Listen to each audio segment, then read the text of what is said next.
আজকে পরিবেশের দোহাই দিয়ে আপনার নদীগুলির থেকে পাথর উত্তোলন করা এবং বালি উত্তোলন করাকে বন্ধ করে দেওয়া হয়েছে। কিসের দোহাই দিছে? জোরে বলেন। এটা পরিবেশের দোহাই নয়, এটা ভারতের চাপানো আইন তারা বাস্তবায়ন করেছে। বলতে পারেন কিভাবে বললেন?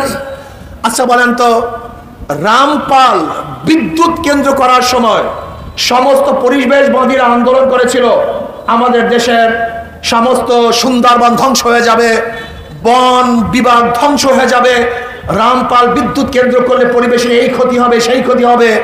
কিন্তু রামপাল বিদ্যুৎ কেন্দ্র হয়েছে কি হয় নাই? পরিবেশের দোহাই দিয়ে বন্ধ করতে পারে নাই। কারণটা কি? কারণ হলো এখানে ভারতের স্বার্থ ছিল।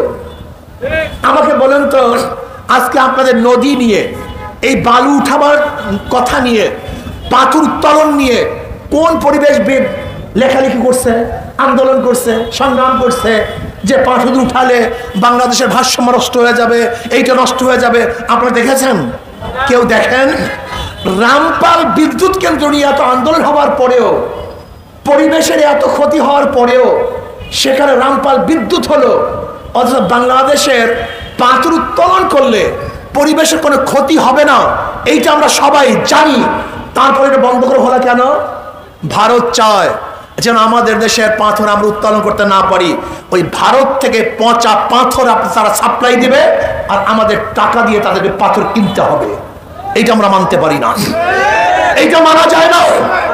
আমাদের দেশের পাথর আমরা তুলব, আমাদের পাথর আমরা তুলব, হাজার হাজার লক্ষ লক্ষ মানুষ জীবিকা নির্বাহ করবে, আমাদের রাজস্ব আয় বৃদ্ধি পাবে, আমরা উপকৃত হব। কিন্তু আজকে ভারতের দালালেরা, গোলামেরা পরিবেশের দোহাই দিয়ে আজকে আমাদের চিলেট থেকে বা বিভিন্ন অঞ্চল থেকে যে পাথর উঠাতে নিষেধ করছে, এইটা আমরা মানতে পারি না, এটা আমরা মানব না। আমরা সবাই ঐক্যবদ্ধ ভাবে এর বিরুদ্ধে আন্দোলন করতে সবাই রাজি আছি ইনশাআল্লাহ, সবাই রাজি আছি ইনশাআল্লাহ। আমাদের হাজার হাজার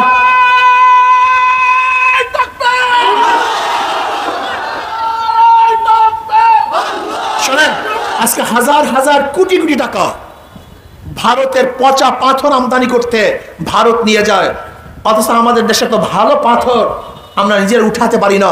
এটা সম্পূর্ণ ভারতের চক্রান্ত, এটা সম্পূর্ণ ভারতের দালালি, এটা আমরা মানব না।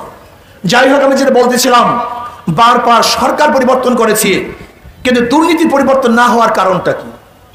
আপনারা দেখেছেন 5 তারিখ আমরা আন্দোলন করেছিলাম, সংগ্রাম করেছিলাম, জীবনের মায়া ত্যাগ করে রাস্তায় ঝাঁপ দিয়ে পড়েছিলাম।